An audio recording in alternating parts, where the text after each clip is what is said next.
நலத்திட்ட உதவிகள் செஞ்சாலுமே கவுன்சிலர்கள் அதிகார துஷ்பிரயோகம் 2 கவுன்சிலர்கள் தகுதி நீக்கம் பண்ணியிருக்காங்க. இது திமுக கவுன்சிலர் பெரிய பின்னடைவா இல்லையா? மற்ற கவுன்சிலருக்கு நீங்கள் என்ன சொல்லுங்கள்? இது எப்படி பின்னடைவு என்று ஏற்றுக்கொள்ள முடியும்?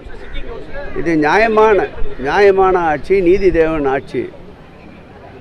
பழைய எம்ஜிஆர் பட பாடல் வரிகள் தான் நினைவுக்கு வருகின்றன.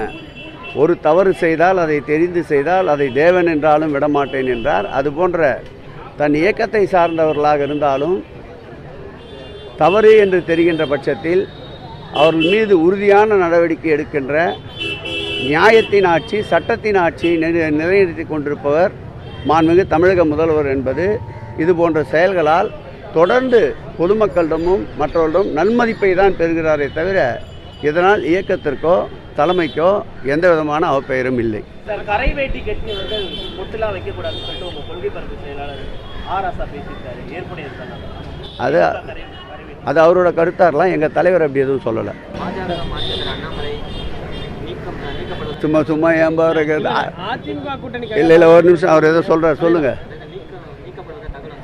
அது அவங்களோட கட்சியினுடைய உள்துறை அமைச்சரும் அவருடைய பிரதமர் மோடிஜி அவர்களும் அமித்ஷாஜி அவர்களும் முடிவெடுக்க வேண்டிய முடிவு. அது எங்களை கேட்டால் நாங்கள் என்ன பண்ணுவோம்?